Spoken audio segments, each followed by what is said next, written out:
السلام عليكم ورحمة الله تعالى وبركاته.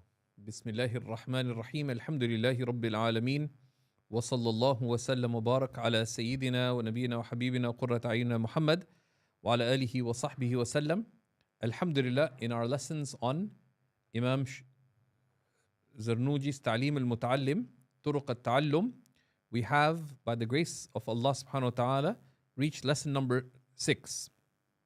And we left off last class by looking at something particularly important, which is that the seeker of knowledge should always be consistent in being thankful for the blessing of knowledge and to ascribe knowledge to Allah subhanahu wa ta'ala. And he looks at this also with respect to the people of misguidance. And the people of misguidance are sects, but also individuals, right? Are sects like the rationalist sect. So he says that وأهل الضلال أعجبوا برأيهم وعقلهم وطلبوا الحق من المخلوق العاجز وهو العقل لأن العقل لا يدرك جميع الأشياء كالبصر. So he said the people of misguidance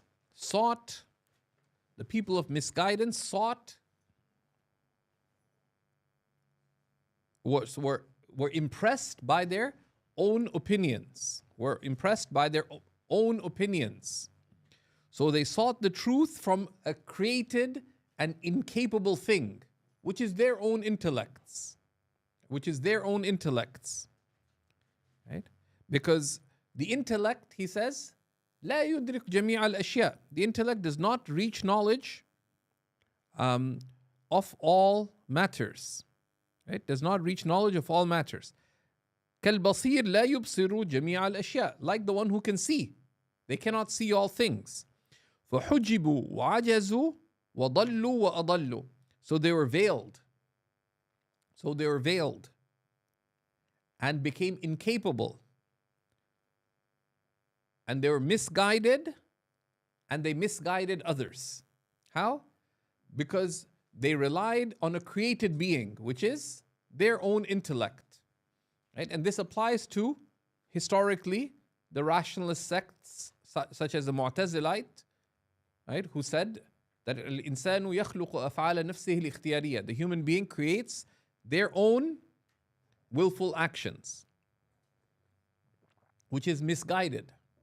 Right? And it's innovation. But it also applies to us if we ascribe the good to ourselves. If we ascribe the good to ourselves. Right? If we ascribe the good to ourselves. Right? So it's not just with respect to this sect and that, but also with respect to ourselves. If we ascribe the good, our achievement. So we have to be abundant in returning to Allah subhanahu wa ta'ala. And then he quotes that it's reported that the Messenger of Allah sallallahu alayhi wasallam said, الغافل من عمل بغفلته والعاقل من عمل بعقله.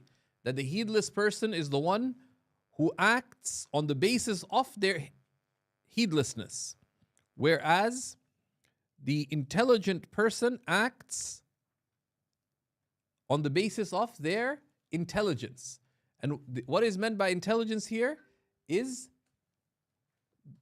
beneficial intelligence, which is the capacity to turn to Allah subhanahu wa ta'ala, the capacity to seek what is truly of benefit to you. Right?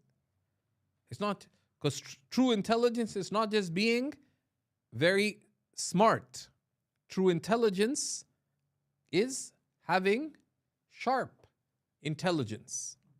See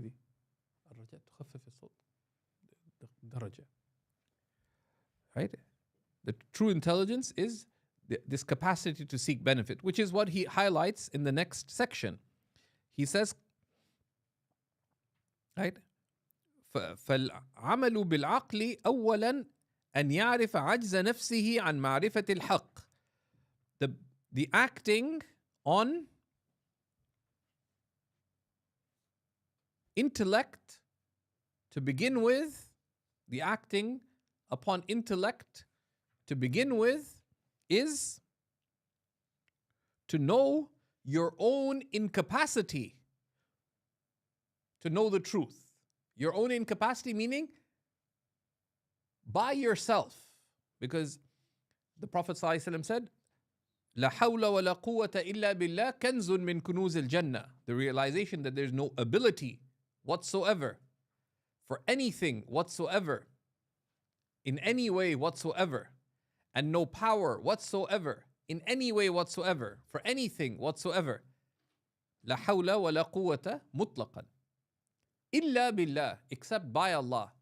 وما توفيقي إلا بالله. And the realization of this is lutf. The realization of this is lutf, gentle, facilitative grace. Ibn Allan says in his commentary on al-Barahin that tawfiq, divine facilitation, success, and divine grace, lutf, are very close in meaning. And then he says, rahimahullah ta'ala, قال رسول الله صلى الله عليه وسلم من عرف نفسه فقد عرف ربه. So it has come in words so wise that some attributed them to the Prophet صلى الله عليه وسلم. Whoever knows themselves has truly known their Lord. And the ulama who talk about hadiths that are famous on the tongues of people said that this is not ascribed, this is not established at all from the Prophet sallallahu alaihi wasallam. Rather, Imam Nawawi says it's from the words of Yahya bin Mu'adh al-Razi. However, there's a very distinct argument made by al-Ghumari, rahimahullah, in his Takhrij Ahadith of Awarif al-Ma'arif, Awaqif al-Lata'if, I think it's called, where he makes a different argument. You can see it and assess it if you're a student of knowledge. But the meaning of this is decisively true. The meaning of this is decisively true.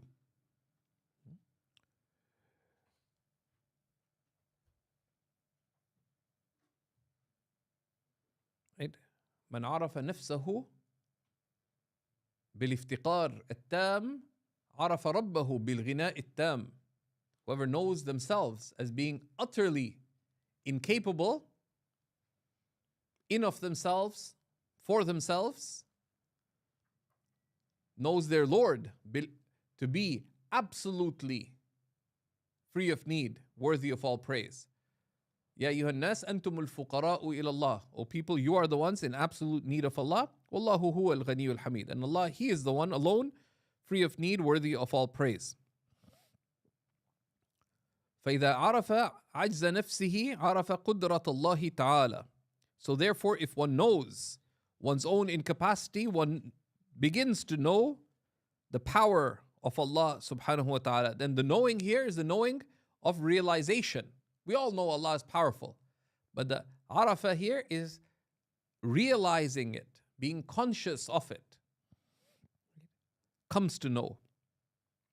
وَلَا يَعْتَمِدُ عَلَى نَفْسِهِ. So one does not rely on oneself. وَعَقْلِهِ بَلْ يَعْتَمِدُ وَيَتَوَكَّلُ عَلَى اللَّهِ تَعَالَى. Rather, they rely upon and place their trust upon Allah Most High. وَيَطْلُبُ الْحَقَّ مِنْهُ. And one seeks the truth by Him subhanahu wa ta'ala. وَمَنْ يَتَوَكَّلْ عَلَى اللَّهِ فَهُوَ حَسْبُهُ. And whoever places their trust upon Allah, He is their sufficiency. Right? Whoever places their trust upon Allah, He is their sufficiency. وَيَهْدِيهِ إِلَى صِرَاطٍ مُسْتَقِيمٍ. And Allah guides them to a path that is straight. Whoever places their trust upon Allah. And of course, as students of knowledge, we should have clear. If I were to ask you, what's the definition of trust on Allah? The least you should be able to give is a sound description. But if you're a talib ilm haqiqi, you could give a sound definition. If you're a righteous believer, that should be a state in your heart. Right? So he says, other advice for seeking knowledge, he says that وَمَنْ كَانَ لَهُ مَالٍ فَلَا يَبْخَلْ. So whoever has wealth should not be stingy with it. And this is, don't be stingy in providing for other students of knowledge, but also if you have money, help others out. وَاللَّهُ فِي عَوْنِ الْعَبْدِ مَا دَامَ الْعَبْدُ فِي عَوْنِ أَخِيهِ. Allah remains in the aid of a servant as long as his servant is in the aid of their brethren. You see others, I mean all creation in the broad circle, all believers in the more particular circle, all fellow seekers in your contextual life engagement as your brethren. And you want good for them. And one of the ways of good, you are hasty, of course, without folly, to assist them. ابدأ بنفسك ثم من تعول. Beginning with yourself, then those you're responsible for. But then you're helping of them. And one of them, don't waste your money foolishly. Don't waste your money foolishly. You don't need to try out the $200 steak. وينبغي أن يتعوذ بالله تعالى من البخل. And it is necessary to seek refuge in Allah, mighty and majestic, from stinginess. The people of the spiritual path would say, أقبح القبيح صوفي شحيح. The vilest of vile matters is a stingy Sufi. Right? Because a Sufi, a murid, a seeker of Allah, is one who has one goal in life, Allah. So then what are you holding on to? Right? Spend it in pursuit of the one you love. Right? Spend it in pursuit of the one you love. And if you can't, then there's some problems. Then there are obvious problems. And so one should seek refuge in Allah from stinginess. قال النبي صلى الله عليه وسلم أي داء أدوأ من البخل. What sickness is worse than stinginess? Right? What sickness is worse than stinginess? Right? Because and the ulama say, why is this? Many reasons. One of them, like one of the biggest criteria for the virtue or vice of something is, stinginess comes from weakness of certitude. مَا عِنْدَكُمْ يَنْفَدْ وَمَا عِنْدَ اللَّهِ بَاقٍ. What is with you is perishing, will be extinguished, and what's with Allah is everlasting. And then he tells us, rahimahullah, وَكَانَ الشيخ الإمام الأجل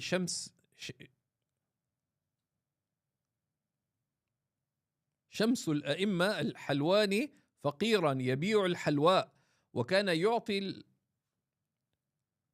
كان أبو الشيخ شمس الأئمة الحلواني فقيرا يبيع الحلواء وكان يعطي الفقهاء من الحلواء ويقول ادعوا لابني فببركة جوده واعتقاده وشفقته وتضرعه بالله تعالى نال ما نال. So he mentions the example that the father of the great Imam known as Shamsul A'imma, the shining son of scholars, of Imams, Al-Halwani, one of the great Imams of the Hanafi school, his father was poor and used to sell sweets. He'd sell sweets. But he used to give the scholars from his sweets. So he didn't have a lot of money, so he couldn't give in charity to them or support their causes, but he would give them sweets and would say, make dua for my son, so that by the blessing of his generosity, because he was giving despite being poor. Giving despite being poor, because a lot of times, of course, there's meaning in this for students of knowledge. It's not only the wealthy you're called upon to spend. لِيُنْفِقْ ذُو سَعَةٍ مِّن سَعَتِهِ. The one who has expansive wealth should spend of their expansive wealth. And should the poor just keep their money in their pockets? وَمَنْ قُدِرَ عَلَيْهِ رِزْقُهُ. What do? فَلْيُنْفِقْ مِمَّا آتَاهُ اللَّهُ. And whoever has limited means, spend from all that Allah has given them. Min, tab'id. From some of all that Allah has given them. Because Allah has given you a lot, and one of the meanings in that is that if you're poor, you may not be able to give of your wealth, but you could give your time somewhere. You could give other assistance. But the believer gives. فَلْيُنْفِقْ مِنْ مَا آتَاهُ اللَّهُ. Right? Let them give from all that Allah has given them. May Allah grant us understanding. And he used to say, make dua for my son, and by the blessing of his generosity and his belief, right? His belief in with Allah subhanahu wa ta'ala, but also in his belief in the righteous servants of God. Right? And as Al-Khatib al-Baghdadi relates in Al-Faqih wal-Mutafaqih, both from Imam Abu Hanifa and from Imam al-Shafi'i, that both said very similar statements. لو لم يكن العلماء العاملون أولياء الله فليس لله ولي. That if the scholars who act on their knowledge are not of the elect servants of God, then Allah does not have elect servants, which is, contrary. But Allah tells us He has elect servants. So, So, because of this and his care and concern and his turning to Allah, his son attained all that he attained.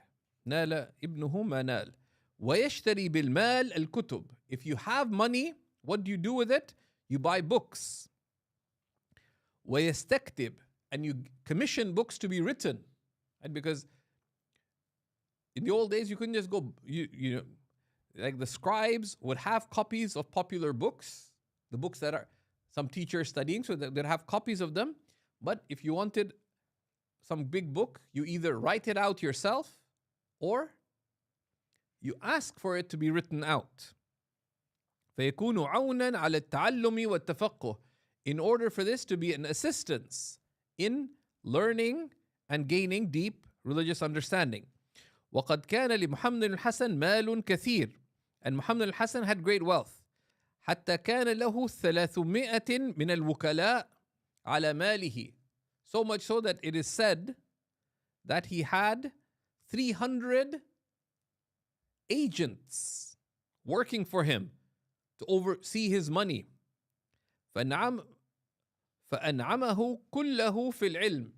So he directed it all towards knowledge, والفقه, and religious understanding. ولم يبقى له ثوب نفيس, and no precious garment remained for him. Outwardly, in reality, nothing was left behind of his wealth but that thobe. Everything else was multiplied into the hereafter. فرآه أبو يوسف. So Abu Yusuf saw him في ثوب خلق. So Abu Yusuf saw him in tattered garments or worn out garments. فأرسل إليه ثيابا نفيسة.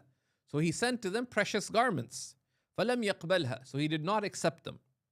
فقال عجل لكم وأجل لنا. So he said, it was hastened for you. Right? The pleasures were hastened for you. Because Abu Yusuf was the Chief Justice, the Qadi al-Qudat. And he was wealthy. Right? He was wealthy. And was deferred for us. ولعله إنما لم يقبلها وإن كان قبول الهدية سنة لما رأى في ذلك مذلة لنفسه. And it may be that he did not accept this gift from Abu Yusuf, who was his very own teacher, because he saw that this is putting oneself down, right? Even though it's a sunnah to accept gifts. Well, and he says, قال رسول الله صلى الله عليه وسلم ليس للمؤمن أن يذل نفسه, that the believer does not humiliate themselves. It's said to be related by with similar wording from Imam al-Tirmidhi and others.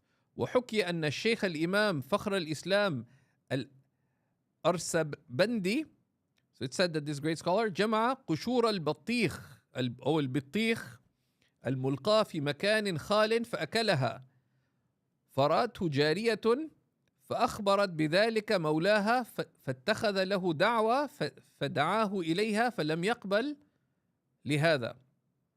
It said that this great scholar gathered the leftover rinds of watermelon that were thrown away in an open place, and he was eating from them. And how much watermelon is left in that? So a servant saw him, and she told her master. So he made an invitation for him.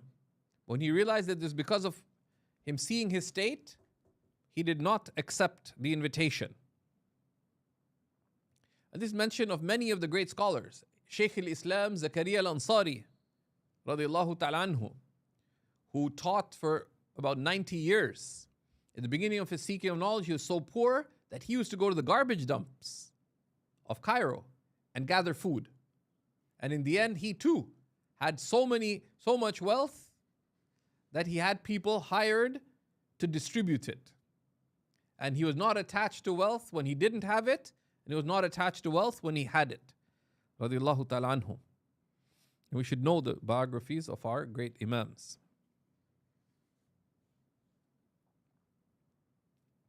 And then he tells us, وَهَكَذَا يَنْبَغِي لِطَالِبِ الْعِلْمِ. Right? Says this is how the student of knowledge should be. Right? This is how the student of knowledge should be. أن يكون ذا همة عالية, that they should have high resolve. Right? They say resolve is of 3 levels. Right? Low resolve is attached to the world, is to the worldly. Low resolve is attached to your desires, your whims, and the worldly things, the things that do not advantage you with Allah subhanahu wa ta'ala. Mid-level resolve is attached to your worldly benefit, right? The khayr al-dunya and khayr al-akhirah. High resolve is attached only to Allah subhanahu wa ta'ala. But the believer, the seeker of knowledge, should have high resolve. They should attach their heart to Allah, that's the highest resolve, or to Allah in the hereafter. And the hereafter is a means, of course, as we know, not as an end in itself. وَأَنَّ إِلَىٰ رَبِّكَ الْمُنْتَهَى. And truly to your Lord are all ends.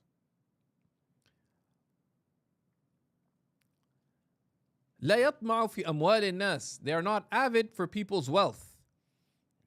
قال النبي صلى الله عليه وسلم إياك والطمع فإنه فقر حاضر. It's come from the Prophet صلى الله عليه وسلم. Beware of avidness, for it is present poverty, or it is poverty present. ولا يبخل بما عنده من المال. And one should not be stingy with what you have of wealth.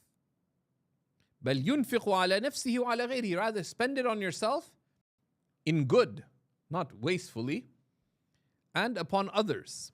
قال النبي صلى الله تعالى عليه وآله وسلم الناس كلهم في الفقر مخافة الفقر. That it is said, that the Prophet ﷺ said, Wallahu alam, that people are in poverty out of fear of poverty. Because if you fear poverty, then you have a type of attachment to wealth. Right? And that is being poor. Right? إِنَّمَا الْغِنَى غِنَى النَّفْسِ. Wealth is only wealth of spirit, which is to be independent of other than Allah subhanahu wa ta'ala. Badiyu Zaman, Sa'id al-Nursi, he says, has a fascinating reflection that how come cats are honored through human civilizations, even some took them as gods. Even though cats have very few truly high traits of character. Besides being cute and adorable or whatever, what good character traits do cats have? They're very selfish, etc. Whereas dogs have countless virtues. So much so that Ibn al-Marzabani wrote a book, فضل الكلاب على كثير من من يلبس الثياب. The superiority of dogs over many who don clothes. Dogs have loyalty and trustworthiness and reliability and many, many other things. patience.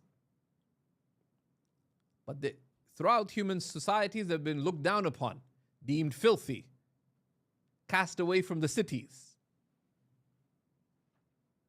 Said perhaps a spiritual reason is because dogs have been humiliated in this sense, so to speak. This is not the reality. Dogs are a creature of Allah subhanahu wa ta'ala. هذا خلق الله. And we love all of Allah's creation because it's His creating. And all of it has divine wisdom. All of it reflects divine mercy. But because dogs attach themselves to creation, so they're abased.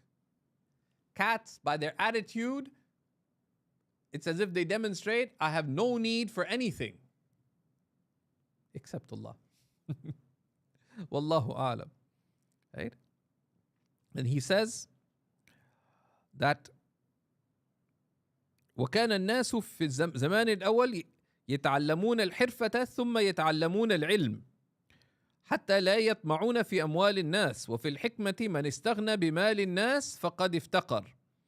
Said in the first times people would learn a trade and then seek knowledge so that they would not become avid for people's wealth. And it's come in wisdom, whoever is wealthy by the money by others' money has become poor because it can create dependence. Ibn Ajiba and other spiritual masters say that one of the meanings of the hadith of our beloved Messenger sallallahu alaihi wasallam, al-yadul ulya khairun min al-yad sufla, that the upper hand is better than the lower hand. The upper hand is al-yad allati tastaghni an al-khalq. The upper hand is the one that is not in need of creation. Whether it gives or it takes, it is not in need. And that's the adab. There's adab of giving and there's adab of taking. That you and لا تأخذ إلا من الله تعالى شكرا. That you only take from Allah out of gratitude. And of course, whoever is not grateful to people is not grateful to Allah, but not out of neediness to them. Be a cat, not a dog. Be a cool cat, not a... Anyways, we won't say it again. والعالم إذا كان طماعا لا يبقى له حرمة العلم ولا يقول بالحق ولهذا كان يتعوذ صاحب الشرع منه ويقول أعوذ بالله من طمع يدني إلى طبع والله أعلم.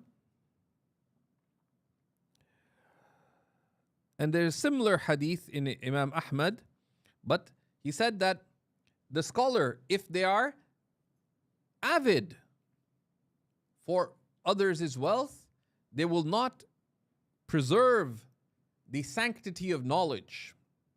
And they will not speak the truth. They'll say whatever people need to say. And that's why the lawgiver, sallallahu alaihi wasallam, used to seek refuge from avidness that reaches one's temperament. Right? Because you can be avid once and second time, then it goes from being an act to being a trait. نسأل الله العافية.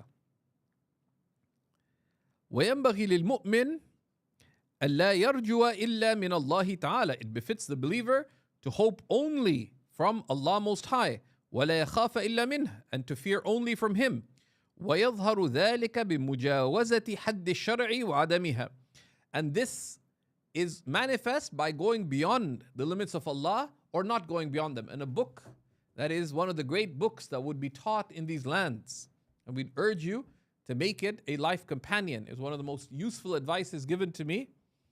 Although, may Allah forgive us for failing to act on what people, the counsel of our teachers, in terms of practice, is when I got to Damascus, one of my teachers, who's actually, interestingly, not Hanafi, he said that you should strive to learn and act upon Imam Birgavi's work, Tariq al-Muhammadiyya, and strive to be characterized by what's in it, especially in light of the two great commentaries on it. One of the scary things he said, and read the section on not having love for leadership. I'm like thinking, I'm Damascus, like I'm like a poor student of knowledge, can barely pay the bills, but then Allah, the ulama have insight. May Allah forgive us and rectify our states. But a book like Tariq al-Muhammadiyya, especially the section on akhlaq, on taqwa, and the taqwa of the heart, the taqwa of the tongue, the taqwa of the hands. But it's a book of tremendous knowledge. It's like the Ihya of the Hanafis. It has numerous wisdom, particularly with the commentary of Imam al-Birgivi, of Imam al-Khadimi, Abu Sa'id al-Khadimi, and the commentary of Sayyidi Abu al-Hasan, Sayyidi Abdul Ghani al-Nabulsi. And one should have both. If you can't find the old copy, find some way of photocopying it. Inshallah, for the students here, we'll make arrangements to make copies. Bi-idhnillahi ta'ala.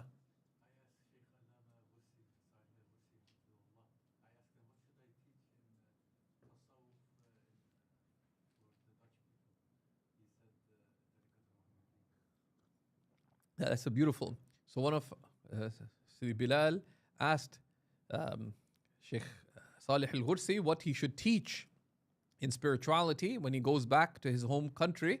And Shaykh Salih al-Ghursi, who's not just a great scholar, but one of the great educators, and one should read his work, Ta'lim al-Muta'allim, and his work on the Madaris al-Diniyya. They're full of benefit and wisdom, like his books. Said you should teach them the Tariq al-Muhammadiyya.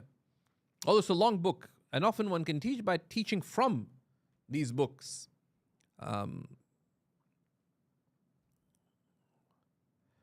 فمن عصى الله تعالى خوفا من المخلوق فقد خاف غير الله سبحانه وتعالى. So whoever disobeys Allah out of fear of creation has feared other than Allah Most High.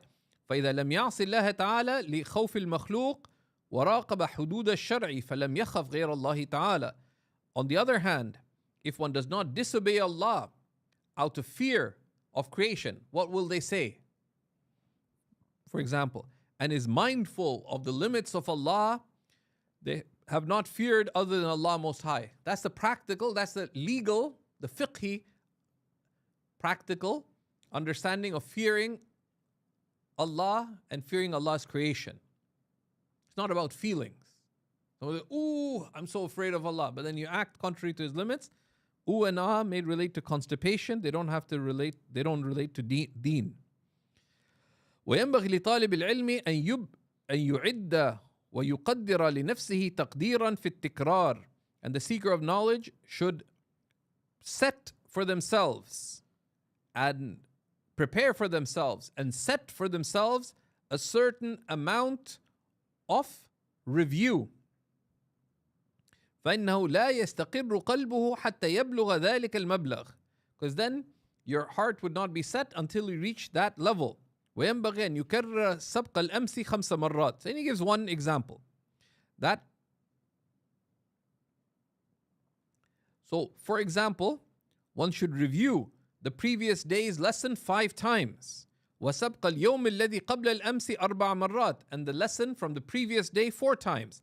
وسبق الذي قبله 3. And the lesson from before that 3 times. والذي قبله 2. والذي قبله 1.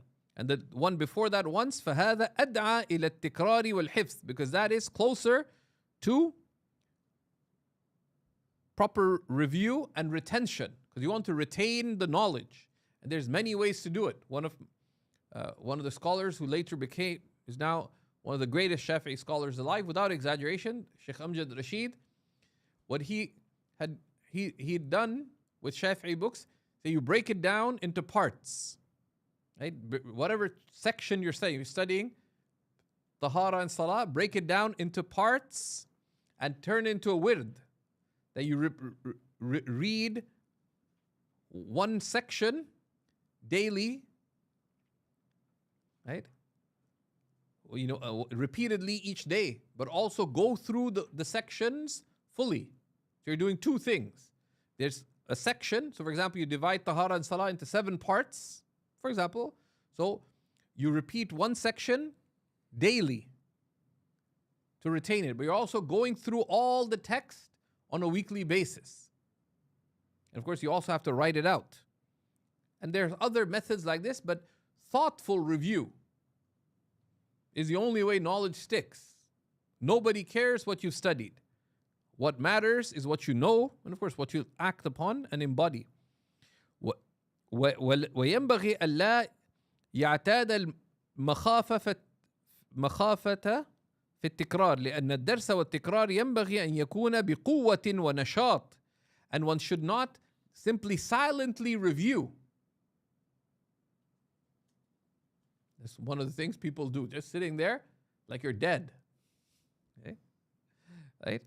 He said because lessons and review must be done with resolve and vigor. A lot of times you're in class, you think, okay, we should just do 4 takbeers because everyone looks dead. Right? Everyone looks dead. وَلَا يَجْهَرْ جَهْرًا يُجْهِدُ نَفْسَهُ. But you don't raise your voice so much that it tires you out. كَيْ لَا يَنْقَطِعَ عَنِ التِّكْرَارِ. Lest you no longer continue to have the strength to review. فَخَيْرُ الْأُمُورِ أَوْسَاطُهَا. So the best of matters are the most moderate. And it doesn't have to be loudly, at least to make it audible to yourself. There are many works on how the brain functions. Is one of the many good books on it. It's called Brain Rules. And one thing is, the more senses you involve in something, the closer it is to retain. And he'll tell us some of the keys to this. So he says, وَحُكِيَ أن أبا يوسف كان يذاكر الفقه مع الفقهاء بقوة ونشاط وكان صهره عنده يتعجب منه في أمره وكان يقول أنا أعلم أنه جائع منذ 5 أيام ومع ذلك إنه يناظر بقوة ونشاط. So he said that it is related that Abu Yusuf would review fiqh with the fuqaha with vigor and strength. And his son-in-law would be with him and find it amazing. He says, I know he's been hungry for 5 days. Hungry meaning he's not eaten properly, right? And despite that, he debates and discusses with strength and vigor, right? وينبغي ألا يكون وينبغي ألا يكون لطالب العلم فترة فإنها آفة. It is important for the seeker of knowledge not to have periods of slacking off because it is a grave harm. It is a grave harm. My own sister was getting married. I asked permission to go back to Toronto. Initially, my teacher said no. I had to explain why it's important. Then I was given permission. If you insisted on no, I wouldn't have gone. But I was told that but my wife should stay back in Damascus. Says because if you break routines, it is ruin. Right? If you break routines, it's ruin. There used to be a scholarship, some of the leading scholars in the West, you're not allowed to go back for the first 2 years. Okay? Right? Because otherwise, and the recommendation was only go back every 2 years if you need to. Right? Like you have parents and so on. وكان أستاذنا الشيخ الإمام برهان الدين يقول إنما غلبت على شركائي بأني لم تقع لي الفترة والاضطراب في التحصيل. He says that my teacher Imam Burhan al-Din, meaning al-Marghinani, said that I got ahead of my contemporaries because my partners in study, because I did not have periods of slacking off and unsettledness in seeking knowledge. Right? We're just sharing with some of the shuyukh. Even the day Sheikh Adib Kallas's brother died, in the morning he was still having classes. Even though at night his brother had died, in the morning he conducted his classes. رضي الله تعالى عنه ورحمه. وكان يحكى عن الشيخ الإمام علي الإسبيجابي أنه وقع في زمان تحصيله وتعلمه فترة 12 سنة. So it's related from al-Isbijabi that during his time of seeking knowledge, there's a time of slacking off of 12 years. بانقلاب الملك, because there was an overthrow of the rule. وخرج مع شريكه في المناظرة ولم يترك المناظرة. And he went and he headed out away from their homeland with his partner in discussing and debating knowledge. But they did not leave debating knowledge, even though they're not able to continue their actual study. وَكَانَ يَجْلِسَانِ فِي الْمُنَاظَرَةِ كُلَّ يَوْمٍ. But even though they're cut off due to the turbulence in their lands from study, they would daily discuss and debate together. وَلَمْ يَتْرُكَا الْجُلُوسَ لِلْمُنَاظَرَةِ 12 سَنَةً. And they did not leave sitting together to discuss and debate for 12 years. وَكَانَ شَرِيكُهُ شَيْخُ الْإِسْلَامِ لِلشَّافِعِينَ. And his partner was the Shaykh al-Islam of the Shafi'is, rahimahumullah. وكان شافعيا. He was Shafi'i. وكان أستاذنا الشيخ فخر الدين قاضي خان يقول ينبغي للمتفقه أن يحفظ نسخة واحدا من نسخ الفقه ويكرر دائما فيتيسر له بعد ذلك حفظ ما يسمع من الفقه. So he says, and from that we gain that Imam al-Zarnuji was a student both of Burhan al-Din al-Marghinani and also of Fakhr al-Din Qadi Khan. And they mention in Usul al-Ifta and in the Rasm al-Mufti, لا يفتى بخلاف قاضي Khan. You don't give fatwa contrary to Qadi Khan. Of course, it's hyperbole, it's mubalagha, because of how great a standing Qadi Khan had in the madhab, radiyallahu ta'ala anhum wa nafa'ana bi anfasihim. You say that the student of fiqh, the seeker of religious understanding, should always have a copy of a text of fiqh with them. And one should be repeating it at all times. What are you doing walking down the street? I'm listening to a podcast on the good life. What are you doing? I'm reading about how to make better shawarma or doner. Right? Just go buy some, right? شغل طالب العلم ورد طالب العلم علمه. The routine of the seeker of knowledge is their knowledge. Otherwise, one's just joking around. So, and if you do that, you'll be able to retain not only the text that you're working on, but also, because if you have a text that you know in each subject, then other things you hear, they'll get connected back to the text that you know. Because the mutun one memorizes are like frameworks for the rest of one's knowledge. Then he has a section on reliance upon Allah subhanahu wa ta'ala, because talab al-ilm, all things that are worthy require effort and sacrifice. All things that are worthy require effort and sacrifice. Right? Going towards Allah subhanahu wa ta'ala, وَالَّذِينَ جَاهَدُوا فِينَا, and those who strive with their utmost for our sake, لَنَهْدِيَنَّهُمْ, we will surely guide subulana, to the pathways to us. Right? And if you seek high matters, you will be tested. So you have to have reliance upon Allah. Seeking high matters is like climbing on a mountain. Walking straight in the countryside is straightforward. Just don't fall into a pothole, you'll be fine. Climbing a mountain can be scary. There are boulders and challenges and all kinds of things. So you have to take the right step, but you also have to rely on Allah.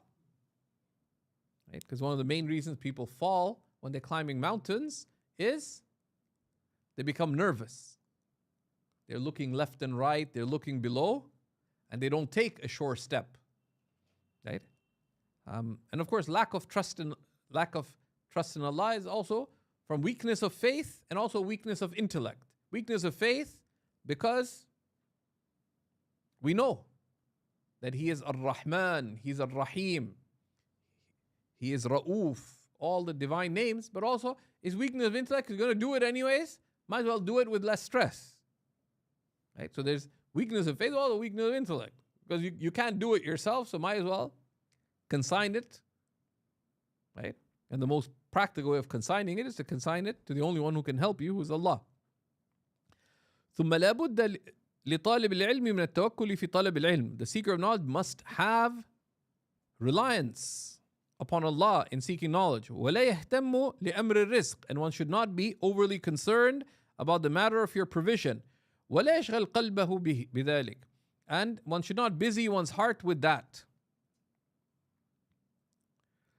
وروى أبو جعفر روى أبو حنيفة عن عبد الله بن الحسن الزبيدي صاحب رسول الله صلى الله عليه وسلم: من تفقه في دين الله كفاه الله تعالى همه ورزقه من حيث لا يحتسب. It's related with this chain of transmission, and Wallahu subhanahu wa ta'ala, that it has come that whoever gains knowledge with respect to the religion of Allah, Allah subhanahu wa ta'ala will take care of their concerns and provide for them in ways they could never imagine. And you could just read Surah Al-Talaq verses 2 and 3 for clear manifestation of this reality. فإن من اشتغل قلبه بأمر الرزق من القوت والكسوة فقلما يتفرغ لتحصيل مكارم الأخلاق ومعالي الأمور. He said, and the reason for this is that it is rare that one whose heart is directed towards concerns about earning a living and having enough to eat and clothing, and that you will have enough time to dedicate yourself to acquiring praiseworthy character and the high matters. Because the seeker of knowledge is not only seeking knowledge, you have to focus on the knowledge, you have to also focus on acting upon it.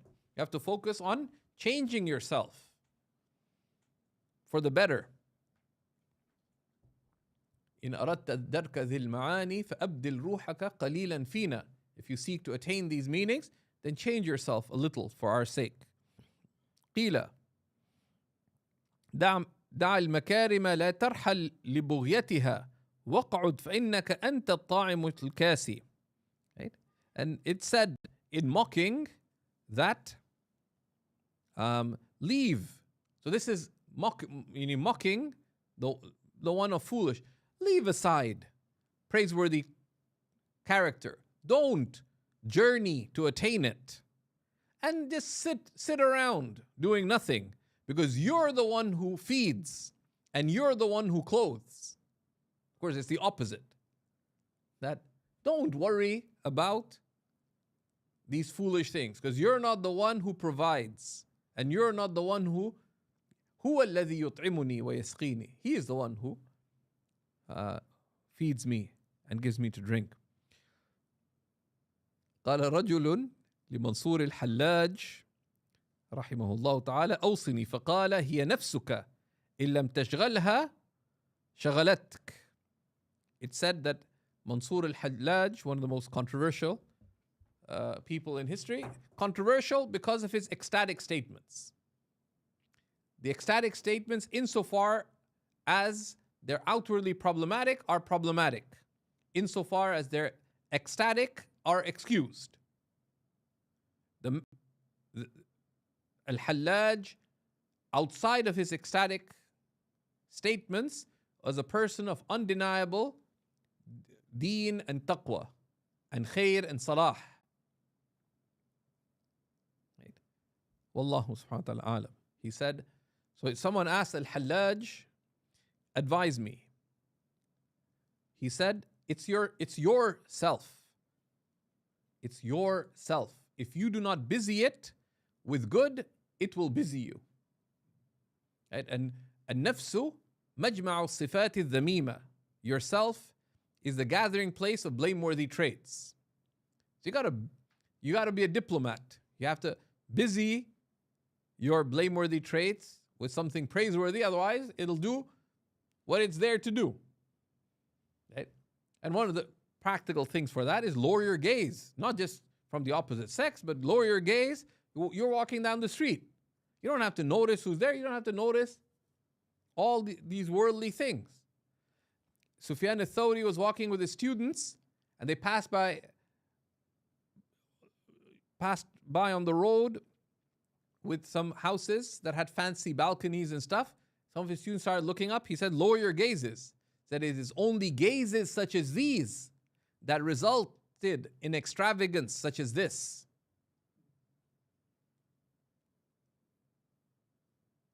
نسأل الله اللطف والعافية. Allah.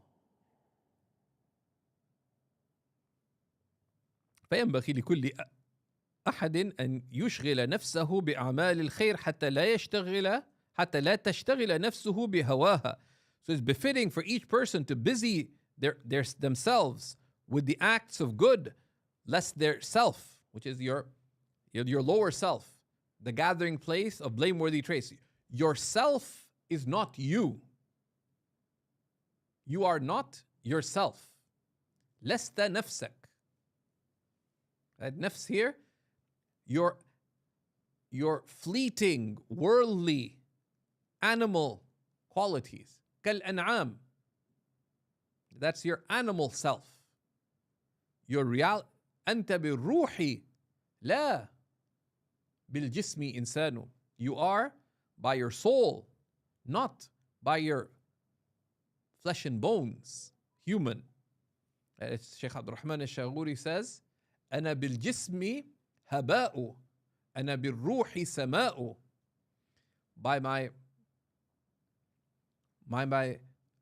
body, I'm mere dust. By my soul, I am sky.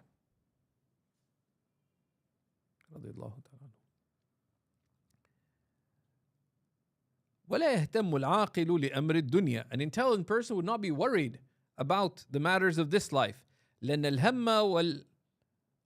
والحزن لا يرد المصيبة. Because worry and sorrow does not turn away the tribulation. ولا ينفع, it will not benefit you. بل يضر بالقلب, but it hurts the heart. والعقل, and the mind, because you sit there worrying, but you actually don't do anything. That's why the ulama say you have to distinguish between worry and concern. Worry is when you think about matters that you are wary of, but you don't do anything about it. That is foolishness. And it's debilitating, as the author tells us. Concern is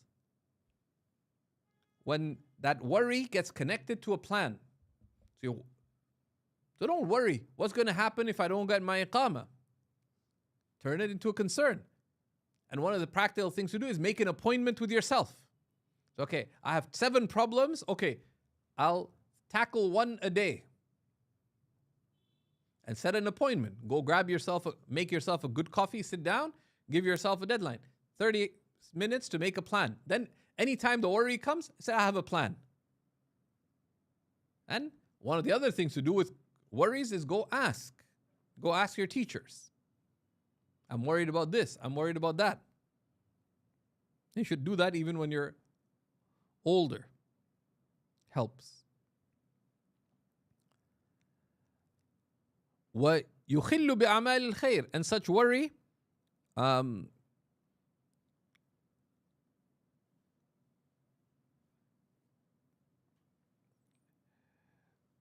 it prevents one from acts of good. And rather the believer should concern themselves with the matter of the hereafter. لأنه ينفع, because that is what benefits. Because that is what benefits. That is what benefits you, is to put your concern with the next life.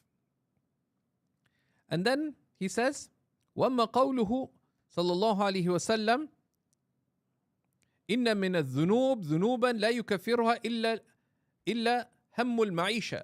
That it's come in a tradition that there are sins that are not averted except by having concern for earning a living. فالمراد منه قدر هم لا يخل بأعمال الخير, is a level of concern that does not lift you from doing the good, which is that there are some sins that are caused by being lazy. What are you doing today? Nothing. So you just sit there. The empty mind is the devil's workshop. Okay? So you have concerns, you go earn a living, you do work, you do productive things. That is the positive concern. That is concern. That's not worry. Right? What you don't have is worry. Sitting there, I wonder how my test results are going to be. Would thinking about it change anything? No. Concern would be make dua, make ibadah, give sadaqah.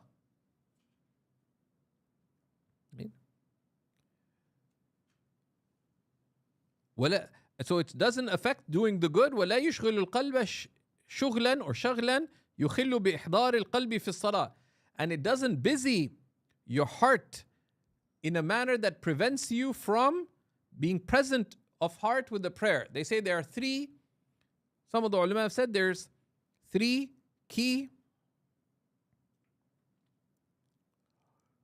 criteria with respect to the three barometers for your faith. نسأل الله العافية. But this is transmitting what the ulama say. غفر الله لنا لي. First is, how is your presence of heart in the prayer? Is it increasing? Means you must be doing some good things, or just a pure favor from Allah. Be grateful, whether just purely from Allah or Allah has facilitated good. Either way, increase the good that has been facilitated. So you're going earlier to the masjid. You find your prayer was much better. You're less distracted. So you thank Allah for the facilitation, but do more of what was facilitated. Try to make it early to all the prayers. You found that you didn't sleep so late. You're able to pray the sunnah and fajr and routines better. Okay, that is, you cultivate. Second is, how are you when upset? How are you when upset? And thirdly, how is your character with the people you're most responsible for? Your parents, your spouse, your children. And وقيل غير ذلك.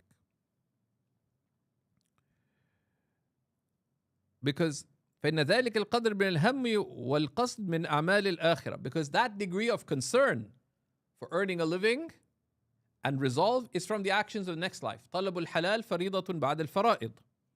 And then he talks about reducing worldly attachments. So he says, وَلَا بُدَّ لِطَالِبِ الْعِلْمِ مِنْ تَقْلِيلِ الْعَلَائِقِ الدُّنْيَوِيَّةِ. It is absolutely necessary for the seeker of knowledge to reduce worldly attachments بقدر الوسع, to the extent possible. وَلِهَذَا اخْتَارُوا الْغُرْبَةِ. And this is why they sought to live abroad, because it reduces worldly attachments. In Damascus, the Mashaykh of Sham would say that the students from Halab and Hama benefit more than the students from Damascus. Because the students who'd come from Halab and Hama and other cities, they're not general, they're great students and ulama from Damascus, but those who would come from out of town, they didn't have family, they wouldn't have social commitments, etc.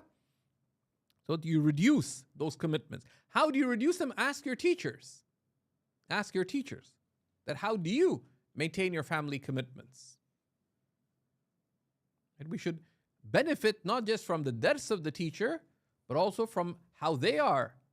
And a lot of people, they neither visit their teachers, they never have their teachers over at their house, they never spend time with their teachers before class, after class, they don't serve their teachers.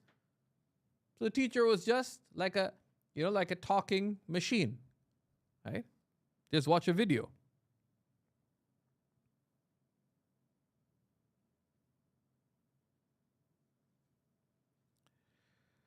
ولا بد لطالب العلم من تحمل النصب والمشقة في سفر التعلم. It is absolutely necessary for the seeker of knowledge to bear toil and difficulty in traveling to seek knowledge.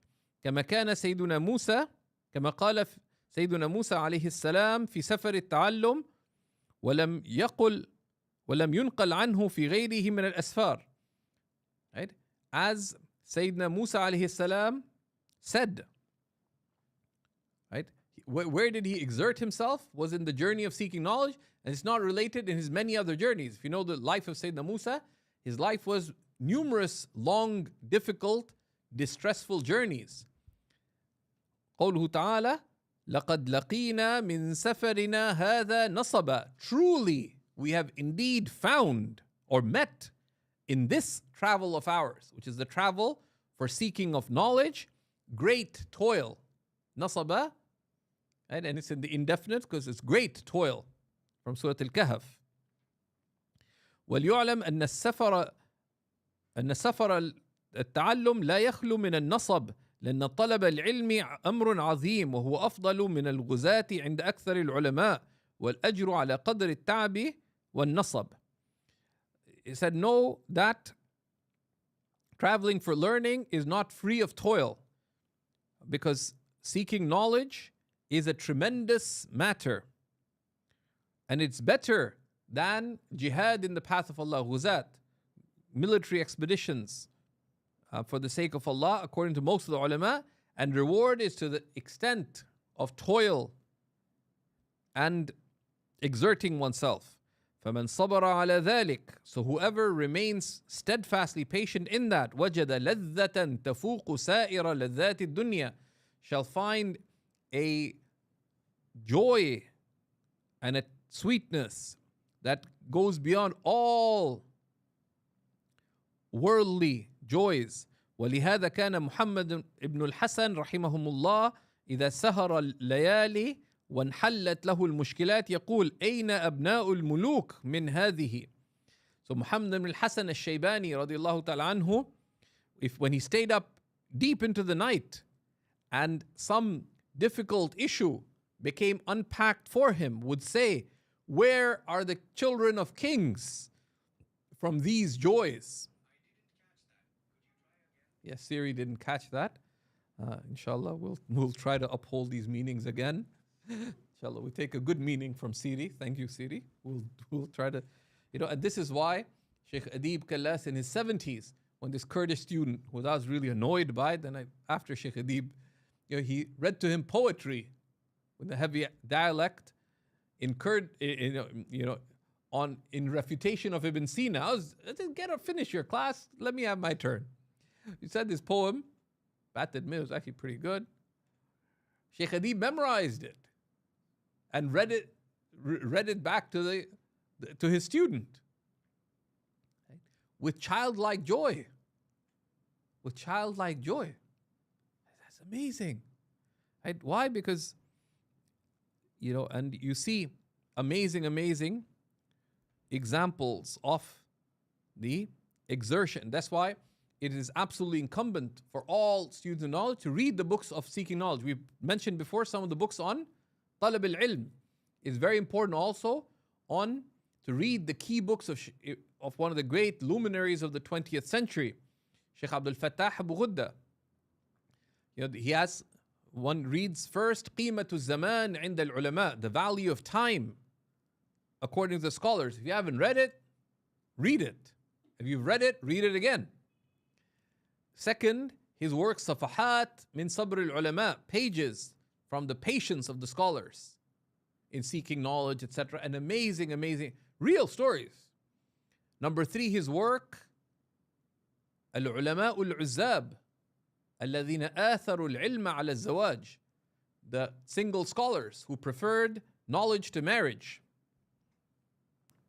And of course, it doesn't mean if you're married, don't read the book. Because it's not a call to be single. It's a call to be dedicated. It's a call to be dedicated. And we moved to our new house, and partly it's because I'm a little more expansive than my wife. Then we have a supermarket right behind our house. Our house faces a strip mall. We have a supermarket there. First 5-6 years there. Were you there when we entered the supermarket? First 5-6 years living there, I'd never entered the supermarket because my wife didn't want me to distract myself, and also she also wanted to safeguard the family budget because my thing was, when in doubt, buy both. So my wife's trying to be, take care of the home economics, but also so I wouldn't waste my time. Allah subhanahu wa ta'ala bless and protect her and all our families. That is tremendous blessing. Right? وينبغي لطالب العلم ألا يشتغل بشيء آخر غير العلم. And it befits the seeker of knowledge not to busy oneself with things other than knowledge. ولا يعرض عن الفقه, and don't turn away from fiqh. And this here is talking about the science of fiqh. Why? What is needed by people? That's also is listen to your teachers. I decided at one point in Damascus that I wanted to dedicate myself to reading the books of tafsir and spirituality, because I'm not going back to the West, whatever. What my teacher said, focus on fiqh, because that's what people need. I didn't want to do it, but just listen to your teachers, and and subhanallah, if people ask 100 questions, the majority of them are on fiqh. And the majority of them, most students of knowledge can't answer them, even though in the first books they studied. قال محمد بن الحسن من أراد أن يترك علمنا هذا ساعة فليتركه الساعة. Muhammad al-Hasan said, whoever wants to leave our knowledge, even for a moment, should leave it right now. Right? إن صناعتنا هذه من المهدي إلى اللحد. This craft of ours is from the cradle to the grave. The great linguist and very interesting scholar, Shaykh Abdul Ghani Daqar, the author of Mu'jam Qawaid al-Lugha al-Arabiya. I used to run into him most mornings when I was going to Shaykh Adib Kallas, and he'd grown quite old, a bit senile, very elderly. He lived on the ground floor, Shaykh Adib in the second basement. He says, وين رايح? I won't go into the whole thing. عند الشيخ أديب والله كوي حلو. طلب العلم من المهدي إلى اللحد, seeking knowledge from the cradle to the grave. Says, أحب طالب العلم يجتهد. I love the seeking of knowledge to strive. They say the same things every time. One of the reflections on that is because what he was saying, it was so ingrained in him, even when, in his elderly age, his memory became weaker, and he wouldn't remember. I'm the same guy you said this to yesterday and the day before and last week and the week before. It's because it became so ingrained in him, because this is really important. So I told Sheikh Mu'min Al-Annan that. He said, listen to it every time as it's the first time you're hearing it, because it's true. I said, shukran Sidi. I was just telling Sheikh Mu'min, I thought it was funny, but he turned it into a lesson. ودخل هو وإبراهيم بن الجراح على أبي يوسف يعوده في مرض موته. So Muhammad ibn al-Hasan and another visited Abu Yusuf on their deathbed. وهو يجود بنفسه, and he was struggling with his own life. فقال أبو يوسف له أرمي الجمار راكبا أفضل أم راجلا. And he asked him, that is stoning the jamarat better, riding or standing? فلم يعرف الجواب, and he did not know the answer. ثم أجاب بنفسه, and then he was able to respond himself, because even while dying he was reviewing fiqh after a lifetime spent not only learning and teaching but serving the ummah. The court system for over 1,000 years in Islam was on the systems unpacked by Al-Qadi Abu Yusuf. وهكذا ينبغي للفقيه أن يشتغل به في جميع أوقاته. Such it is that the faqih should be busy with their fiqh at all their times. فحينئذ يجد لذة عظيمة في ذلك, and then you will find a tremendous joy in it.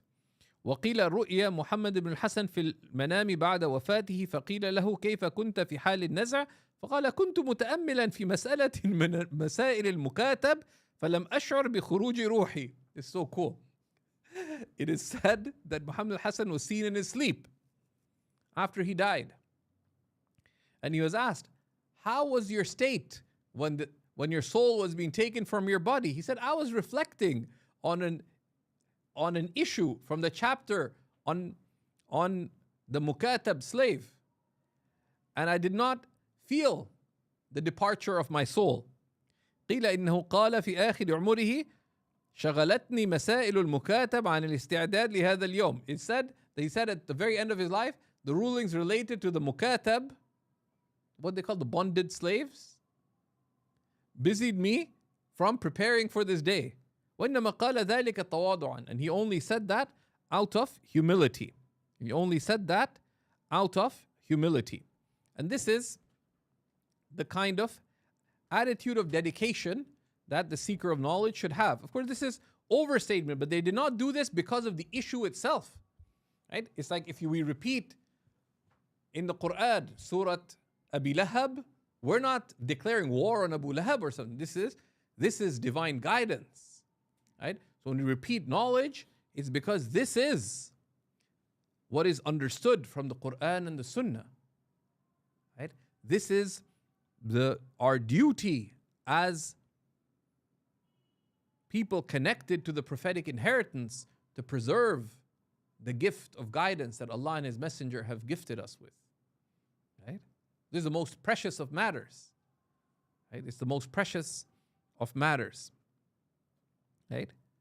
So this is how we strive to be. وصلى الله وسلم وبارك على سيدنا ونبينا محمد وعلى آله وصحبه وسلم.